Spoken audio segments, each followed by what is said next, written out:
आषाढी वारीच्या पार्श्वभूमीवर उपमुख्यमंत्री एकनाथ शिंदे यांनी रविवारी पंढरपूर दौरा करून वारकऱ्यांच्या सोयीसुविधांचा आढावा घेतला।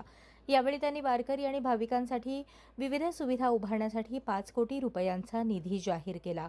पावसातही त्यांनी चंद्रभागा नदीच्या वाळवंट परिसरासह विठ्ठल मंदिर दर्शन रांगेतील पत्राशेड भागाची प्रत्यक्ष पाहणी केली। गोपाळपूर येथील दर्शन रांगेत थांबलेल्या भाविकांशी आणि वारकऱ्यांशी संवाद साधत त्यांनी व्यवस्थेबाबत थेट अभिप्राय जाणून घेतला।